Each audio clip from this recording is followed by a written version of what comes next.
এতদিন যতগুলা ভিডিও দিয়েছি সবগুলা থেকে আজকের ভিডিওটা একদমই গুছালোভাবে দিচ্ছি। এতদিন হচ্ছে মনের ইচ্ছা মতো সবগুলা ব্লগ আপলোড করেছি, আর আজকে পুরো ভিডিও বিয়েরটা, হলুদেরটা এবং রং খেলা, ঘট বাড়ানো সব কিছু এভরিথিং সব কিছু একসাথে আমি একটা ভিডিওতে শেয়ার করে দিচ্ছি। সব জায়গা থেকে একটু একটু করে ক্লিপ নিয়ে নিয়েছি, সব একসাথে দিতে গেলে তো একটা ভিডিওই হয়ে যাবে 50 মিনিট। তো যার জন্য আমি ছোট্ট করে আজকের এই ব্লগটা পুরোপুরি শেয়ার করে দিব, আর সেখানে আপনারা একটা ভিডিওতে পুরোটাই দেখতে পারবেন, পুরো বিয়ের প্রোগ্রামটাই থাকবে। আমি জানি বিয়ের ভিডিও দেখতে দেখতে আপনারা পুরো বোরিং হয়ে গিয়েছেন, কারণ আমি কন্টিনিউ দিয়ে যাচ্ছি। তবে হ্যাঁ, আজকের এই ভিডিওর পরে কোনো ব্লগ, কোনো রিলস, কোনো কিছুই আর আপলোড হবে না। আজকের এই ভিডিওটাই হবে শেষ ভিডিও। তারপর এখানে এক এক করে যেহেতু সবগুলো ক্লিপ নিয়েছি, যার জন্য সবগুলো থেকে একটু একটু করে অ্যাড করতে করতে ভিডিওটা লং হয়ে গিয়েছে। হ্যালো এভরিওয়ান, কেমন আছেন? শুরু থেকেই শুরু করলাম। এটা হচ্ছে হলুদের দিন থেকে শুরু করে হলুদের রাত্রেবেলা এখানে গেটটা সাজানো হয়েছে আর রান্নাবান্না চলছে। আর এর মধ্যে আমার বান্ধবীরা সবাই মিলে হচ্ছে এখানে ফল ডেকোরেশন করতেছে। আর এর মধ্যে ডোল তবলা সব কিছু বাজানো শুরু হয়ে গেল। আর এর মধ্যে হচ্ছে ফলগুলো কাটা শেষ। এর মধ্যে শুরু হয়ে গেল হলুদের প্রোগ্রাম। আর হলুদে এখানে সবাই বউকে খাইয়ে দিচ্ছে, বউ সবাইকে খাইয়ে দিচ্ছে। এরপর এক এক করে সবগুলো রীতিনীতি সবগুলো কমপ্লিট করা হচ্ছে। হলুদে সবাই একসাথে গ্রুপিং ফটো তোলা হয়েছে, এরপর বউকে নিয়ে এন্ট্রি করা হয়েছে। আমি একটা একটা করে ছোট ছোট করে সবগুলো থেকে অ্যাড করে দিলাম। এরপর সবাই ডান্স করেছে, নাচানাচি করেছে, অনেক বেশি আনন্দ হই হুল্লা ছিল। আর হলুদের দিনটা অনেক বেশি মজা হয়েছে। আর পরের দিনে আমাদের রং খেলাটা সবচেয়ে মজা হয়েছে। রং আর হলুদ এই দুইটাই আমাদের সবচেয়ে ভালো লেগেছে। তারপর এখানে ভাবিদেরকে নিয়ে একটু নাচানাচি হলো, আর এখানে নাগিন ডান্স দিচ্ছিল, এটা তো সবাই বুঝতেছেন। তারপর এখানে সব ছেলেরা মিলে একটু মজা করেছে। এখানে আমার বান্ধবী তার ভাইয়ের সাথে একটু ফটো তুলে নিয়েছে। আর এখানে হলুদের পর হচ্ছে দধিমঙ্গলটা শুরু হয়েছে। এটা হচ্ছে ভোর রাতে হলুদের প্রোগ্রামটা শেষ হওয়ার পর আমরা রাতে কেউ ঘুমাইনি, একবারে হচ্ছে ভোরে সূর্য ওঠার আগে দধিমঙ্গলটা কমপ্লিট করতে হবে, যার জন্য সবাই আশীর্বাদ করে দিল আপুকে। এরপর হচ্ছে আর শাঁখাপলা পরিয়ে দিল। তারপর হচ্ছে পরের দিন সকালকার ক্লিপ, এটা মানে বিয়ের দিন সকালকার ক্লিপ। এখানে আপু হচ্ছে সবার জন্য চা বানিয়েছে। আপু প্রায় 50 থেকে 60 কাপ চা বানিয়েছে।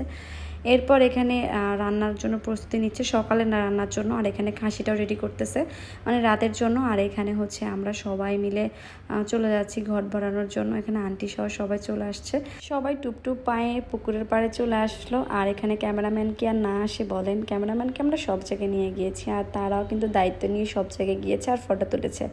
এরপর এখানে ঘট ভরানো হয়ে গিয়েছে, আর হঠাৎ করে এমন বৃষ্টি চলে আসলো, বৃষ্টিতে সব এলোমেলো হয়ে গেল। তারপরে আমরা কিন্তু কমপ্লিট করে চলে আসলাম বাড়িতে।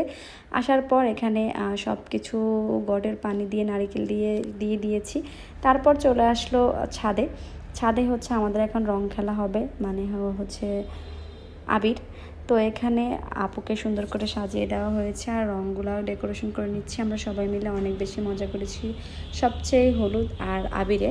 তারপর এখানে আপুর সাথে ফটো তুলে নিয়েছি, ভিডিও ক্লিপ নিয়ে নিলাম এখানে সবাই একসাথে। আর এখানে সব ফুল আপুর গায়ের মধ্যে দিয়ে দিলাম। সবসময় আপু এভাবে ভালো থাকুক, অনেক অনেক শুভকামনা।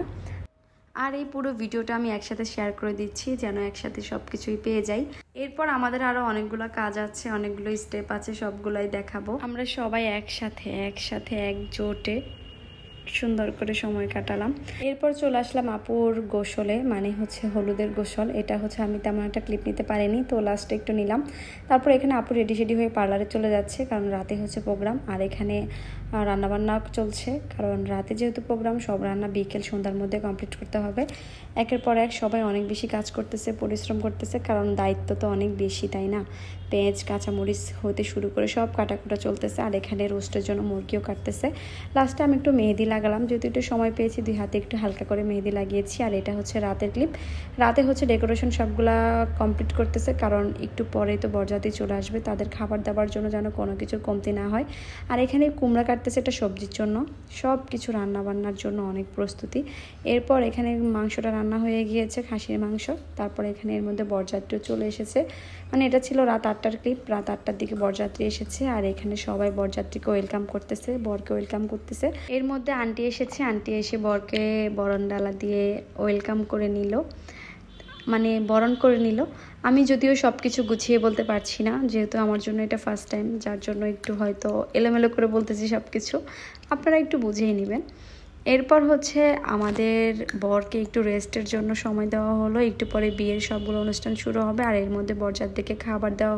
একটা বিয়েতে কিন্তু সব কিছু ম্যানেজ করা কম কথা না। আর এর মধ্যে আমাদের বউ সেজে চলে এসেছে পার্লার থেকে। বউর একটু ক্লিপ নিয়ে নিলাম আর বউয়ের সাথে সবাই ফটো তোলার জন্য অনেক এক্সাইটেড। আর এখানে বউকে নিয়ে আসা হলো পান পাতার আড়ালে আমাদের বউকে হচ্ছে একটু পরে দেখানো হবে। সবগুলো রীতিনীতি আমি হয়তো জানি না, যার জন্য আমি গুছিয়ে বলতে পারছি না। তো এখানে সবচেয়ে বেশি আনন্দ হয়েছে, মানে সবাই অনেক হই হুল্লা করেছে, মজা করেছে, নাচানাচি করেছে। এরপর মালা বদল হয়ে গেল, তারপর বর সহ নাচানাচি হয়েছে দুজন একসাথে, অনেক সুন্দর লাগতেছে। তারপর লাস্টে এই ক্লিপটা নিয়েছি। এরপর হচ্ছে মালাটা বদল করার পর বিয়ের প্রোগ্রামটা শুরু হয়ে গেল, এই যে একটার পর একটা স্টেপ বাই স্টেপ। তারপর এখানে আপুকে অনেক সুন্দর লাগতেছে দেখতে, মাশাল্লাহ। এর মধ্যে খাবার দাবার সবগুলো টেবিলে সাজানো হচ্ছে আর আমি ওখান থেকে একটু ছোট্ট করে ক্লিপ নিয়ে নিলাম। এক এক করে বিয়ের সবগুলো রীতিনীতি ঠিকঠাকভাবে পালন করা হচ্ছে আর এর মধ্যে আমরা খেতেও বসেছি। আমরা যখন খেতে বসেছি তখন বাজে মেবি রাতের অনেক রাত, 2টা-3টা হবে। তারপর এখানে আমরা রাতের খাবারটা কমপ্লিট করে নিয়েছি, অনেক ক্ষুধার্ত ছিলাম আমরা। তারপর এখানে বই একটু ফটোশ্যুটও হয়েছে। তারপর এটা ছিল সকালকার একটা ক্লিপ, মানে সকাল যখন বউকে বিদায় দিবে তখনকার, মানে তখন হচ্ছে বউকে গোল্ড পরানো হচ্ছিল, মানে এই গোল্ডটা ছিল আন্টি আঙ্কেলের পক্ষ থেকে। তারপর এখানে বউকে বিদায় দিবে, এই মুহূর্তটা সবচেয়ে বেশি কষ্টের ছিল, সবচেয়েতে বেশি। বিশ্বাস করেন এই মুহূর্তটা কোনো মানুষই স্থির থাকতে পারেনি, সবাই, এমন কোনো মানুষ নেই যে চোখের পানি ফেলেনি।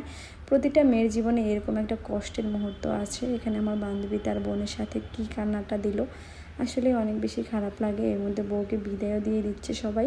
সবাই দোয়া করবেন এই কষ্টের মুহূর্তগুলোর পরে যেন বউটা অনেক বেশি ভালো থাকে। ভালো থাকবেন, আল্লাহ হাফেজ।